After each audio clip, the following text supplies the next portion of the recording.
โอเคมาก่อนอื่นก็สบายดีทีมงานเราเบิดทุกคนเด้อเนาะที่ว่าเข้ามาร่วมในมีตติงนี้เนาะก็สำหรับรอบนี้เนาะก็เป็นการที่ค่อยเปิดมีตติงเนาะเทรดสดๆให้ทุกคนเบิ่งเนาะแล้วก็เป็นการแชร์ความรู้เนาะอธิบายเทคนิคของค่อยเนาะว่าค่อยเทรดแบบใดเนาะและมันสามารถสร้างกำไรได้บ่หรือว่าเทรดละติดลบทุกคนเนาะให้ทุกคนเขามาร่วมศึกษานำกันเนาะวิเคราะห์กราฟนำกันก็ได้เนาะไผบ่มีงบก็เข้ามาฝึกเทรดเงินเดโมนำกันทุกคนเนาะตามที่ทุกคนเห็นเนาะว่าข้อยเองก็ได้ติดลบไปเนาะในมื้อนั้นเนาะโอ้ก่อนสิไปเที่ยวเนาะทุกคนเนาะแต่ว่าสิหาเงินไปเที่ยวก็โอ้แฮ่งติดลบไปเนาะแฮ่งเสียเงินเนาะ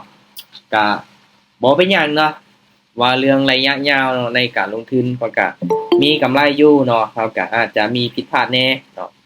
ก็บ่เป็นหยังเอามันเป็นบทเรียนเนาะสำหรับรอบนี้เนาะข้อยก็ได้เติมเนาะเติมพอร์ตเข้ามาเพื่อที่จะเก็บกำไรเนาะรอบนี้ค่อยเติมเข้ามาอยู่ที่800กับ90เหรียญทุกคนเนาะ800กับ90เหรียญเนาะมาเบิ่งนำกันเด้อเนาะว่าค่อยจะสามารถสร้างกำไรได้มื้อละ100เหรียญคือเก่าได้บ่เนาะข้อยก็สิวางแผนเนาะวางแผนเริ่มต้นเก็บไม้เนาะมื้อละ100เหรียญ100เหรียญคือเก่าเนาะแต่ยอมรับเลยเนาะตัวที่ว่าค่อยผิดพลาดในมื้อนั้นเนาะตัวที่ว่าค่อยเทรดเสียเนี่ยค่อยบ่ได้เทรดตามอินดิเคเตอร์ Net Volume เนาะถ้าว่าไผที่ได้เข้าร่วมในมื้อนั้นเนาะค่อยบ่ได้เทรดตามอินดิเคเตอร์ Net Volume เนาะแต่ค่อยวิเคราะห์จากการซื้อให้สุดเนาะแล้วก็ขายให้สุดแต่วันนี้เนาะเฮาไปตามซื้อเนาะเฮาไปตามซื้อในเทรนขาลงเนาะจะเฮ็ดให้เฮาเสียเนาะแน่นอนเฮาไปตามขายในเทรนขาขึ้นเนาะจะเฮ็ดให้เฮาเสียเนาะภาพรั่วๆเลยเนาะจะคูณเงินเก็บแป้นไม้กับภาพทุกคนเนาะว่าเป็นแบบนั้นเนาะแถมมื้อนั้นเนาะมื้อนั้นกราฟมันก็สบายดีอาจารย์สิเฮ็ดตลาดตัวใดเนาะสบายดีสบายดีสิเฮ็ดตลาดตัวใดเนาะกราฟของ Dotcoin เด้ออาจารย์มาหน้าร้านคนละบ่ฮะอีหยังก็ บ่ยังอาจารย์บ่ยังเข้ามาร่วมเนาะเข้ามาร่วม สิเฮ็ดตลาดตัวใดกราฟของ Dotcoin เด้อเนาะ Dotcoin เนาะ DO คนสูอาจารย์ลบปากกะไหลแม่นบ่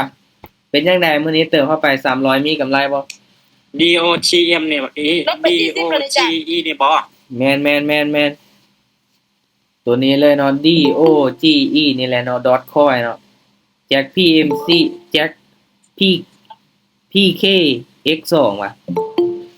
แม่นล่ะเจ้าเป็นทีมงานของไผบ่ได้แม่นที่มานำไผแบบว่ามาลองมาหากับเข้าวงการซิก็เข้าวงการสมัครผ่านลิงก์หรือว่ารหัสเซิร์นของไผอาจารย์โดยเข้าอันมาจากกัน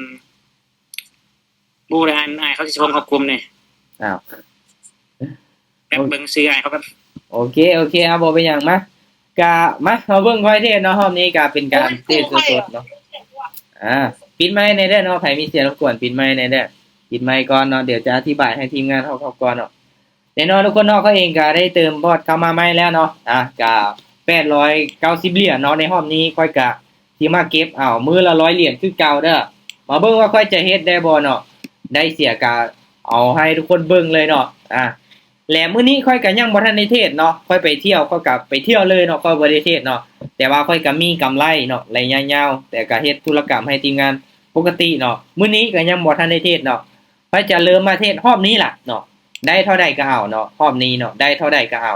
และมื้ออื่นเนาะค่อยจะเริ่มเก็บเป็นมื้อทมิตเนาะเริ่มเก็บเป็นมื้อทมิตเลยเนาะค่อยจะเก็บเอามื้อละ100เหรียญเนาะก่อนแล้วก็เทศตามแผนเนาะทุกคนเนาะค่อยสิบ่ออกนอกแผนเนาะ คือมื้อนั้นเทศติดลบไปก็ย้อนว่าบ่ได้เทศตาม Net Volume เนาะแต่ตามที่ค่อยสังเกตเบิ่งเนาะ Net Volume มันก็ช่วงนี้เนาะมันก็บ่ได้พลาดหลายไหมขนาดนั้นเนาะและสำหรับรอบนี้เด้อทุกคนเด้อเนาะค่อยจะเทศตามอินดิเคเตอร์ Net Volume เด้อNet Volume เนาะให้ทุกคนเบิ่งเนาะเบิ่งและแน่นอนว่าไผที่อยากเทศตามเด้อเนาะไผที่อยากเทศตามต้องยอมรับความเสี่ยงให้ได้ทุกคนเนาะต้องยอมรับความเสี่ยงให้ได้วิเคราะห์ไปนำกันเนาะได้เสียเฮาจังบ่โทษกันทุกคนเนาะตามได้ส่วนได้เลยเนาะบริหารทุนของตนเองทุกคนเนาะโอเคทุกคนออเดอร์ต่อไปจะเป็นออเดอร์แรกของค่อยเด้อออเดอร์แรกของค่อยเนาะตามที่สังเกตเบิ่งข่าวว่ามันเป็นแท่งๆสลับแบบนี้เนาะ เน็ตวอลลุ่มมันค่อนข้างที่จะใช้ได้ผลเลยเนาะค่อนข้างที่จะใช้ได้ผลเนาะเอาว่ามันเป็นเฟซแบบนี้ก็อาจจะพลาดแน่เนาะพลาดแน่ไหม1 2ไหม เนาะ เนาะ NCD ได้ผลจากโซนนี้ โอเคเนาะแน่นอนเทคนิคการเทรดมันมีหลายทุกคนเนาะของไผ่ของเรามีหลายเลยเนาะมีคนได้แล้วก็มีคนเสียเป็นปกติเนาะในการเทรดนี้เนาะอันนี้ถึงความเป็นจริงทุกคนเนาะมีคนได้แล้วก็มีคนเสียแล้วคนเสียแห้งหลายกว่าคนได้อีกเนาะอันนี้ความเป็นจริงเลยทุกคนเนาะโอเคมาออเดอร์แรกเด้อทุกคนเด้อเนาะสำหรับคอยแมนจะกดต่อประมาณ5 วิเนาะต่อประมาณ5 วิสุดท้ายเนาะการวิเคราะห์เป็นน้ำการทุกคนเนาะตามได้ส่วนได้เด้อเนาะและย้ำเลยเนาะเงินที่เอามาลงทุนต้องเป็นเงินเย็นเนาะค่อยเอามาลงทุนเนาะ800 900เหรียญนี่เป็นเงินกำไรค่อยได้เนาะโอเคเนาะออเดอร์นี้เด้อทุกคนเด้อค่อยจะซื้อเลยเด้อเนาะค่อยจะซื้อขึ้นไปเลยเนาะซื้อขึ้นไปเลยเนาะตามซื้อเด้อเห็นบ่สังเกตเบิ่งเน็ตวอลลุ่มเนาะเส้นเน็ตวอลลุ่มนี้เส้นมันสีลงมาเนาะค่อยจะตามซื้อขึ้นไปเลยเนาะก็ตามเทคนิคตัวนี้ทุกคนเนาะมาลุ้นมาทำกันถ้าว่าวินเท่ากับเดินเงินเสมอเนาะออเดอร์ละ3 เหรียญถ้าว่าเสียเท่ากับคูณเงินขึ้นไป7 เหรียญเนาะตามได้ส่วนได้เลยทุกคนเนาะบางเทื่อค่อยพลาดหลายไม้เนาะแต่ทุกคนตามทุกไม้นี่ก็บ่มีงบคูณเงินก็มีโอกาสที่จะเสียเนาะมารอลุ้นมาทำกันเนาะตรงนี้ก็โอ้ค่อนข้างที่จะดีขึ้นดีลงอยู่เนาะโอ้บ่ขึ้น3เนาะโอ้ออเดอร์แรกบ่วินทุกคนเนาะบ่สลับ3เนาะ ออเดอร์แรกแห้งหวาน โอเคตามได้ส่วนได้เนาะมาปรับเงินเนาะปรับเงิน7 เหรียญโอเคเนาะแน่นอนทุกคนเนาะบางเทื่อค่อยอาจจะพลาด5-6 ไม้เนาะแต่ว่าทุกคนส่วนเอาเนาะก็มีกำไรเด้เนาะตามได้ส่วนได้สังเกตเบิ่งออเดอร์นี้เด้อเส้นเน็ตวอลลุ่มสีลงเนาะโอเคค่อยจะซื้อขึ้นไปเลยเนาะกราฟของดอทคอยทุกคนเนาะค่อยจะซื้อขึ้นไปเลยเด้อค่อยจะซื้อขึ้นไปเลยเนาะมาลุ้นมาทำกันลุ้นมาทำกันอินเทอร์เน็ตก็อยากซ่าแน่เนาะอินเทอร์เน็ตก็อยากซ่าแน่นะเดี๋ยวมาลุ้นมาทำการทุกคนเนาะตอนนี้ก็ขึ้นไปอยู่เนาะก็ตามเทคนิคเนาะตามแผนการเนาะเดินเงินก็ตามแผนทั้งเลยทุกคนเนาะติดลบก็มาให้ทุกคนเบิ่งเลยเนาะได้เสียก็คนมาเบิ่งน้ำกันเนาะแน่นอน มาเบิ่งน้ำกันเอาจังไหนลูกพักตัวเขียวได้ป่ะอุ้ยเนาะพลาดไป2 ไม้แล้วเนาะบ่เป็นแน่ๆสลับไว้เนาะทรงนี้ทุกคนเนาะบ่เข้ากับเทคนิคปานใดเนาะบ่เข้ากับเทคนิคปานใดโอเคเนาะมาสังเกตเบิ่งเนาะสังเกตเบิ่งกราฟเลยเนาะตามที่สังเกตเบิ่งได้ทุกคนเด้อถามว่ามันเป็นแท่งๆสลับเนาะมันเป็นแท่งๆสลับเนาะเน็ตวอลลุ่มมันจะได้ผลเลยตอนนี้นี่มันตาม4มา2 ไม้แล้วเนาะโอเคปรับเงินอีกเนาะมาออเดอร์นี้15 เหรียญเนาะออเดอร์นี้ขายเด้อออเดอร์นี้ขายเนาะแต่ว่าบ่งามปานใดเนาะออเดอร์นี้เด้อบ่งามปานใดเนาะออเดอร์นี้เพราะว่าอย่างเนาะมันลงมาแดงลายไม้แล้วเนาะมันลงมาแดงลายไม้ละมีโอกาสที่จะพักตัวเขียวแต่ว่าเส้นเน็ตวอลลุ่มนี้เนาะเส้นเน็ตวอลลุ่มซีขึ้นเนาะคอยก็เลยขายเนาะทุกคนเนาะโอ้กำลังเป็นเทรนขาลงแบบงามๆเลยเนาะงามหลายออเดอร์นี้งามหลาย โอเคเห็นบ่ทุกคนเนาะในการเดินเงินเนาะก็สำคัญเนาะเอาอาจจะบ่วินไม้ที่1เนาะไม้ที่2ไม้ที่3เนาะคูณเงินขึ้นไปเนาะโอ้ยขึ้นไปได้เสยเนาะพลาด3 ไม้ละแสดงว่าบ่มาที่โซนนี้เนาะรีเฟรชหน้าจอบ้านนึงทุกคนเนาะรีเฟรชหน้าจอบ้านนึงโอเคแสดงว่าเขาเข้าบ่ถึกช่วงมันทุกคนเนาะช่วงนี้ยังบอกค่อยงามปานใดโอเคโอ้ทีมงานนึงเข้ามาหลายเนาะสบายดีเด้อทุกคนเด้อมาทุกคนเนาะก็จะคูณเงินเนาะเป็นไม้ที่4เนาะโอเคออเดอร์นี้30 เหรียญเนาะขายเลยออเดอร์นี้ขายเลยขายตัดสินใจขายลงมาเนาะขายลงมา อินเทอร์เน็ตก็อยากซาเด้อทุกคนเด้อบอกเลยเนาะตอนนี้นี่มันค่อนข้างที่จะต่ำ4ทุกคนเนาะค่อนข้างที่จะต่ำ4เนาะแต่ว่าใครที่มีงบน้อยได้เนาะ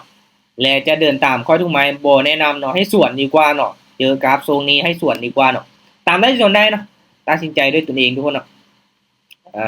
ว่าหลักก็เจ็บคอแน่ทุกคนเนาะค่อนข้างเจ็บคอ ขาดมือมันเลยอาจารย์ ป้าทุกคนเนาะขึ้นไปได้เสยเนาะป้ากราฟตัวนี้มันคือเป็นจังซี่วะทุกคนเนาะคิดว่ามันสิวินแล้วเดิมเมื่อกี้เนาะค่อนข้างที่จะสวิงเนาะมันสิสวิงซ้ำใดทุกคนเนาะเอาเบิ่งเอาเด้อตามที่ค่อยระเบาเนาะใครอยากมีกำไรนี่ต้องเทรดส่วนค่อยอย่างเดียวแหละเบิ่งทรงนี่เนาะโอเคออเดอร์นี้ทุกคนเนาะ70 เหรียญมามันสิพลาดจังไม้เนาะหรือว่าจะพลาดพอแตกเลยบ่เนาะโอเคออเดอร์นี้ซื้อเลยเนาะตามเทคนิคทุกคนเนาะซื้อขึ้นไปเนาะเห็นบ่เส้นเน็ตวอลลุ่มนี่เนาะเส้นมันสีลงมาค่อยซื้อขึ้นไปเลยเนาะมาลุ้นมาทำกันเนาะ โอ้เมื่อกี้นี้มันขึ้นเขียวได้เฉยเนาะโอ้บ่ได้ติ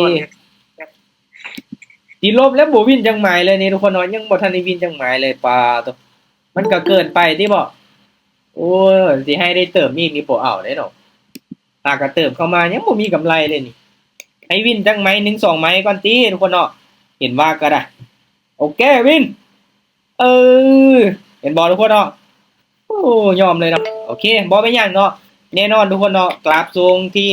8 โมงหา9 โมงแรงเด้อเป็นช่วงที่สวิงเนาะก็ยอมรับเลยเนาะช่วงนี้นี่เพราะว่าหยังเนาะอาจจะมีคนเข้ามาเทรดทำธุรกรรมหลายเนาะเฮ็ดให้มันสวิงเนาะส่วนหลายแม่นฮอบเดิกแล้วก็ฮอบเช้าเนาะค่อนข้างที่จะนิ่งเลยโอเค3เหรียญทุกคนเนาะออเดอร์นี้เด้อออเดอร์นี้ค่อยซื้อขึ้นไปเองเนาะตามซื้อเลยเนาะตามซื้อเลยเน็ตวอลลุ่มสีลงมาเนาะซื้อขึ้นไปเลยโอ้อินเทอร์เน็ตก็อยากทราบไปหน่อยนึงเนาะอินเทอร์เน็ตก็อยากทราบไปหน่อยนึงแต่ว่าบ่เป็นหยังบ่เป็นปัญหายังได้อยู่เนาะยังได้อยู่ ถ้าเป็นไปได้เนาะเข้านำไซเทคนิคตัวนี้นี่ต้องได้รอท่าทุกคนเนาะรอท่าให้ตลาดเนาะให้กราฟนี่มันเข้ากับเทคนิคของเฮาเนาะเป๊ะๆนี่จังเข้าออเดอร์ไปเป็นการดีเนาะเป็นการดีเลยช่วงนี้ก็ถ้าว่ามันสลับนะวินมา2ออเดอร์แล้วเนาะมาไปต่ออย่างน้อยก็ให้มีกำไรจัก30-40เหรียญซะมื้อนี้เนาะเป็นมื้อเริ่มต้นทุกคนเนาะเริ่มต้นที่ว่าหากระเติบเข้ามาทบิดเนาะแลมื้ออื่นจะเริ่มเก็บเอาเนาะมื้อละ100เหรียญเนาะแต่ก็สิพยายามเข้าจุดที่มีอัตราการชนะทุกคนเนาะที่บ่สุ่มเสี่ยงเนาะอันตรายเนาะช่วงนี้กราฟผันผวนโอเค3เหรียญทุกคนเนาะออเดอร์นี้ค่อยซื้อขึ้นไปคือเก่าเนาะตามซื้อเลยซื้อขึ้นไปเนาะอ่า ลบ15เหรียญโอ้โหสิเดินเงินจริงได้จ้ะงบ15เหรียญว่ะสำหรับงบน้อยประมาณนี้นี่อย่างน้อยก็เป็นช่วงที่เฮาเก็บกักเนาะความรู้ให้มันได้หลายๆเนาะถ้าว่าสิเก็บเป็นระยะยาวนี่งบส่ำนี้นี่อยากยากอยู่เนาะให้เดินเงินเสมอซะเนาะให้เดินเงินเสมอซะเป็นการรักษาพอร์ตเนาะรักษาต้นทุนเนาะ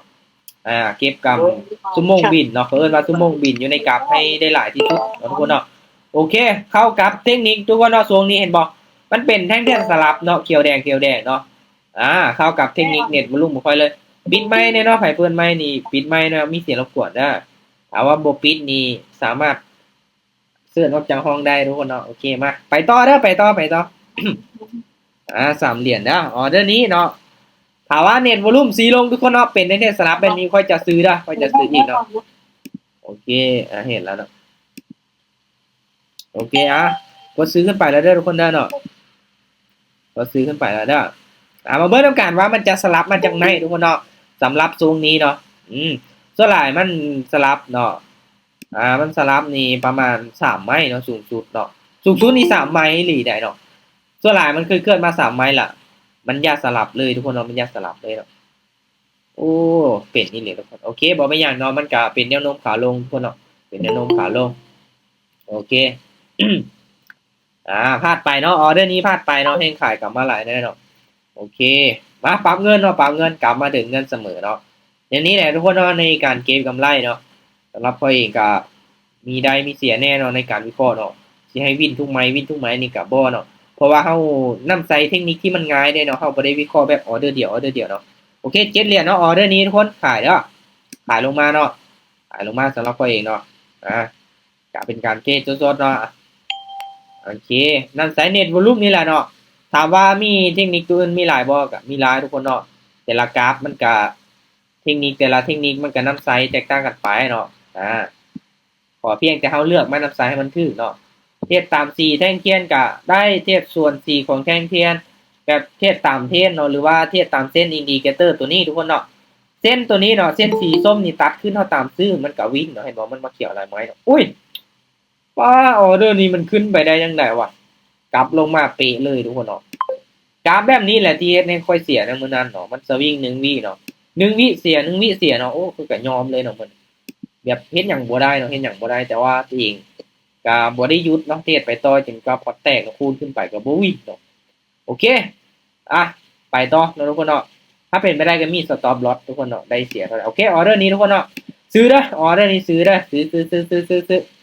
ตามเน็ตวอลลุ่มคือเก่าเนาะบ่ต้องท่าให้ค่อยเอิ้นเด้อถ้าว่าไปที่เทรดตามหรือว่า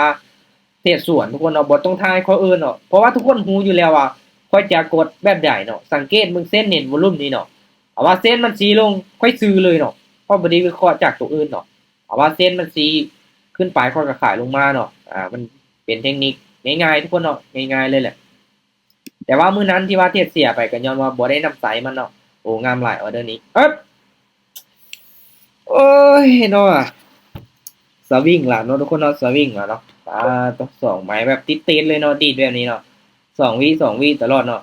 มันก็ขี้ร้ายโพดเนาะเจอกราฟแบบนี้เนาะโอเคมาไปต่อทุกคนเนาะช่วงนี้มันค่อนข้างที่จะอันตรายเนาะตามที่ทุกคนเห็นเนาะแต่ว่ามีงบน้อยนี่ก็โอ้บ่แนะนำทุกคนเนาะโอเคมาคูณเงินไปอีกละบาทนี้เนาะมันจีดีจังไหมเนาะโอเคมาไปเรื่องนี้ไปคูณเงินอีกละทุกคนเนาะมามันจีจำได้เนาะขายเด้อ มาลุ้นเบิ่งนำกันทุกคนเนาะแบบการันตีบ่ได้เลยเนาะถ้าสมมุติว่ามันขึ้นแบบนี้ตอนท้ายมันอาจจะวิ่งก็มีเนาะเห็นบ่ซื้อว่า ซื้อ โอ้โอเค ส่วนซื้อ ตามได้ส่วนได้เนาะตามได้ส่วนได้เนาะตามได้ส่วนได้เลยวินกันยินดีนำเนาะทุกคนเข้ามาเทศกาเพื่อที่จะหวังสร้างกำไรเนาะทุกคนล้วนแต่หวังอยากสร้างกำไรเนาะผู้นึงได้กับผู้นึงเสียกับเป็นเรื่องธรรมดาทุกคนเนาะได้กับค่อยกันยินดีนะได้กันยินดีนะ วินไม่มีวิน เวียนมาโอเคย้อนหลายเนาะมาเอาเงินไปต่อทุกคนเนาะค่อยการเดินเงินตามแผนเนาะเดินเงินตามแผนอยู่เนาะแต่บ่ฮู้ว่าเทคนิคของเฮานี่มันสิเข้าตามแผนบ่เนาะหรือว่างบเฮาจะน้อยเกินไปเนาะโอเคพลาดไป4ไม้เนาะเทื่อก่อนนึงก็พลาดไป4ไม้เนาะโอเคออเดอร์นี้ทุกคนเนาะมาซื้อเลยเนาะซื้อเลยซื้อเลยเนาะเน็ตวอลุ่มสีลงเนาะเอาตามซื้อขึ้นไปเลยเนาะ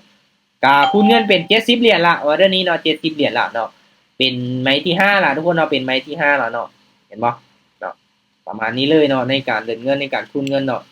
ขึ้นไปยาวๆลูกขึ้นไปยาวๆโอ้สิให้คูณหลายไม้นี่บ่ได้เนาะคูณขึ้นไปแห้งเกี่ยวขึ้นไปทุกคนเนาะโอ้ยเนาะขึ้นไปวินซะไม้นี้ออกเกี่ยวนิ่งไว้ลูกนิ่งไว้โอเคโอ้ยทุกคนเนาะยอมคือกันเนาะป้าเด้อกาบบ่งามไว้เฮ็ดจังได๋วะมาดูกันเนาะเบิ่งเอาว่าจะเป็นต้องออกตามกันในช่วงนี้นี่บ่แนะนำเนาะแบบนี้เนาะให้ส่วนดีกว่าเนาะเห็นบ่ทุกคนส่วนในวินวัน5ไม่ติดแล้วเนาะโอเคปรับเงินเนาะเป็น150เหรียญเนาะออเดอร์ที่6ทุกคนเนาะมาออเดอร์นี้ถ้าว่าบ่มีหยังเปลี่ยนแปลงทุกคนเนาะโอเคค่อยจะตามขายเลยเด้อตามขายลงมาเลยเนาะอ้าว แตกแล้ว พอแตกแล้วว่าอุ้ยบ่ได้ติสิไปเทศตามค่อยทุกไม้เนาะไปแนะนำให้ส่วนซะทุกคนการแน่นอนทุกคนเนาะเฮาก็วิเคราะห์ไปนำกันแหละตัดสินใจด้วยตนเองเนาะตามได้ส่วนได้เนาะส่วนเด้อว่าซั่นโอเค ปกติเราก็เทรดตามเน็ตวอลลุ่มคืออาจารย์คือกันแหละแต่คุณนั้นเป็นระเบียบคือกันแหละ แม่นแต่ว่าช่วงนี้ก็ที่เห็นเลยเนาะว่ามันขึ้นไปเนาะดีดขึ้นดีดลงอยู่เนาะค่อยก็ยอมคือกันเนาะโอ้ยออเดอร์นี้ก็เกือบที่จะบ่วินทุกคนเนาะยอมเนาะกราฟมันบ่งามเด้ช่วงนี้เนาะบ่งามอีหลีเนาะ ครับล็อก กราฟล็อกว่ะอันนี้ก็บ่ฮู้คือกันว่ามันล็อกหรือว่ามันอีหยังทุกคนเนาะแต่ว่าการแน่นอนเนาะเฮาฮู้ได้ว่าช่วงนี้มันล็อกเฮาก็บ่เทศเนาะถ้าว่าเฮาเอิ้นว่ามันล็อกทุกคนเนาะแต่ข้อยเองก็บ่ฮู้ดอกเนาะมันได้เสียก็ได้เสียคือกันทุกคนเนาะเห็นบ่ได้กำไรก็ได้คือกันเนาะประมาณนี้เลยเนาะแต่การแน่นอนเนาะทุกคนเนาะช่วงที่มันงามมันก็มีเนาะอันนี้เว้าตามความเป็นจริงเนาะตามที่ค่อยอยู่กับกราฟมาโดดเนาะช่วงที่มันงามแบบช่วงเฮาสร้างกำไรได้แท้ๆก็มีแท้ๆเนาะช่วงมันดีแบบนี้ก็มีเนาะอันนี้เนาะเอาตามความเป็นจริงเลยได้ทุกคนเนาะถ้างานการแนะนำเลยเนาะค่อยจะแนะนำให้ทุกคนว่ากราฟมันบ่งามก็บ่จำเป็นต้องฝืนเทศนะเนาะ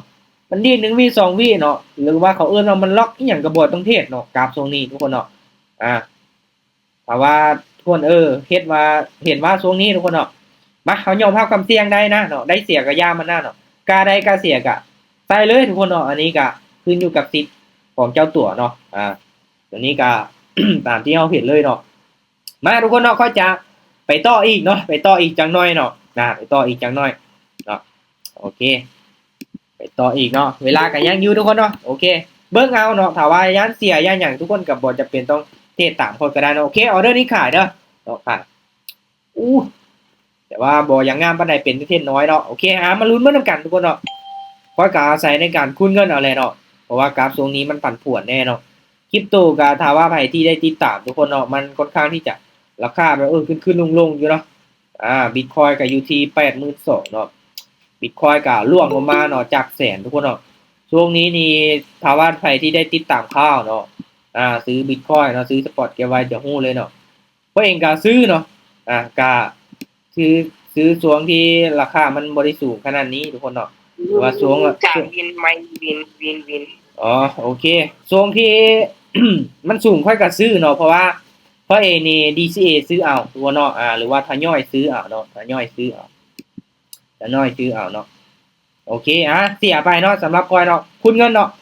โอเคปั๊มเงินเป็น7 เหรียญเนาะออเดอร์นี้7 เหรียญโอเคซื้อเนาะออเดอร์นี้ซื้อขึ้นไปตัวอย่างว่าเดือนนึงเนาะเอาซื้อไป100 เหรียญทุกคนเนาะสำหรับซื้อ Bitcoin เนาะเดือนต่อมาเฮาก็ซื้ออีก100 เหรียญบ่ว่าราคามันจะอยู่เท่าไหร่เฮาก็ซื้อไปเนาะทยอยซื้อเนาะอย่างสม่ำเสมอเนาะก็แบ่งเงินเนาะแบ่งเงินไปซื้อเนาะก็ศึกษาเบิ่งทุกคนเนาะศึกษาเบิ่งไปลงทุนตัวใดเฮาก็ต้องได้ศึกษาเนาะ Bitcoin เนาะ10 ปีย้อนหลังราคามันพุ่งขึ้นมาเนาะจักเปอร์เซ็นต์เนาะ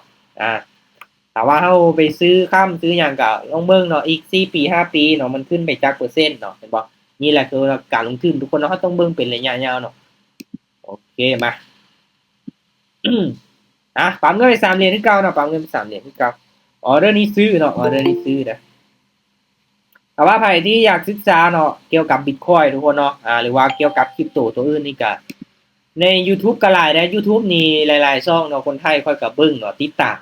เป็นการรวบรวมข้อมูลมาแบบกระทัดรัดดีเนาะแล้วก็ซื้อหนังสือมาอ่านทุกคนเนาะซื้อหนังสือมาอ่านเนาะเกี่ยวกับ The Bitcoin Standard เนาะ The Fed Standard เนาะว่าค่อยกำลังอ่านอยู่ตอนนี้เนาะทำความเข้าใจเนาะระบบการเงินรูปแบบใหม่ทุกคนเนาะการแน่นอนเอาไปศึกษาด้วยตนเองคือว่าเป็นการดีเนาะโอ้ยเสียอีกละเนาะบ่ให้วินจัก10ไม่ติดเนี่ยบ่เนาะช่วงนี้ทุกคนเนาะ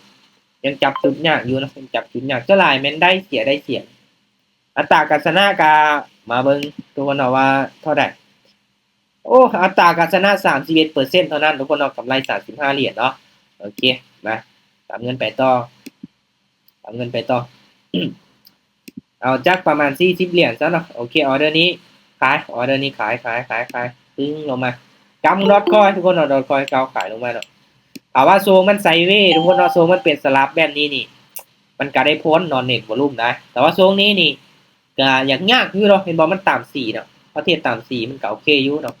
โอเคสลับลงมายาวๆลูกก็งามๆจังซี่แล้วบ่เนาะมันเราลุ้นมันนำกันเอากำไรจาก40 เหรียญซะในรอบนี้ทุกคนเนาะในรอบนึงจาก40 เหรียญเนาะก็ประมาณล้านนึงเนาะโอ้งามหลายออเดอร์นี้เอ้ยโอ้ยเนาะคิดว่าชีวิตละออเดอร์นี้เนาะชีวิตละสิพักละทุกคนเนาะแต่ว่าให้ไปต่อเนาะโอ้ยเนาะค่อนข้างที่จะบ่งงามเว้ยกีฬาเฮงทุกคนเนาะโอเคมั้ยการเหรียญน้อยทุกคนเนาะเหรียญดอทคอยทุกคนเบิ่งราคาเนาะ0.16เนาะมันเป็นเหรียญน้อยมันค่อนข้างที่จะผันผวนโอเค15 เหรียญเนาะคูณเงินขึ้นไปออเดอร์นี้เนาะถามว่าบ่มีหยังเปลี่ยนแปลงทุกคนเนาะโอเคมาตามซื้อเลยซื้อขึ้นไปเนาะ แนวโน้มขาขึ้นเนาะมามันต้องขึ้นได้ทุกคนเนาะเป็นเทรนขาขึ้นเท่ากับพยายามตามซื้อขึ้นไปเนาะตามซื้อมีโอกาสเนาะมีโอกาสสร้างกำไรได้เฮาบ่คูณเงินก็ได้เนาะ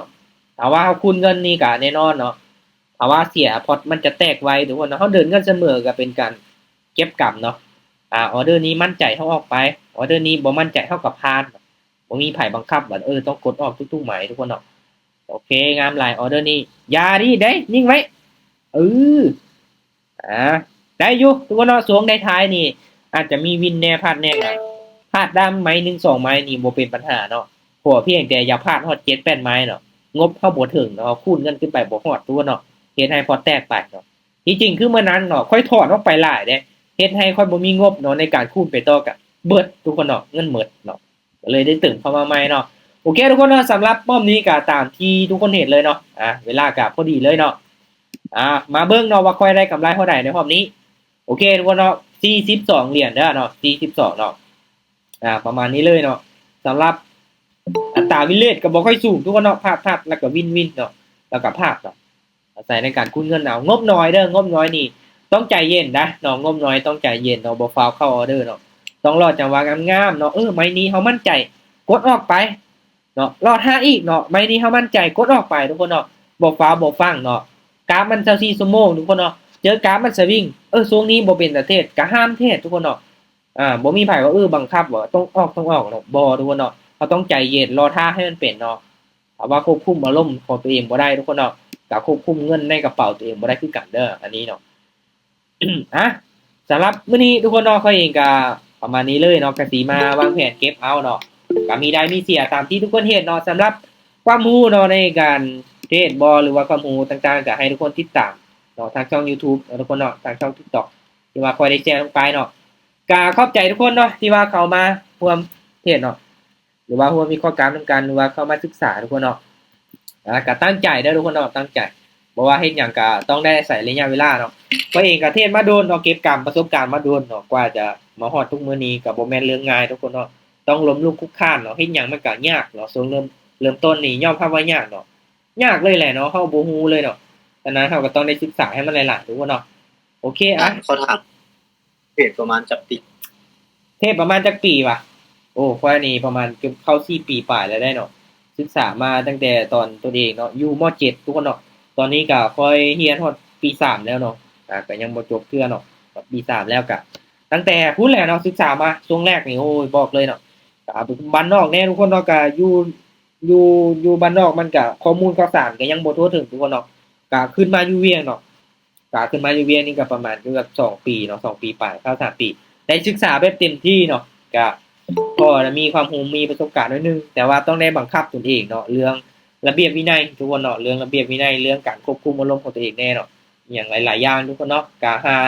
รายได้หลายๆช่องทางทุกคนเนาะถือว่าเป็นการดีเนาะโอเคสำหรับมื้อนี้ขอบใจทุกคนบ๊ายบายเด้อเอาไว้มื้ออื่นเนาะเข้ามาร่วมเทรดนำกันใหม่เนาะตั้งใจศึกษาทุกการลงทุนมันก็มีความเสี่ยงทุกคนเนาะโอเคบ๊ายบายเด้อบ๊ายบาย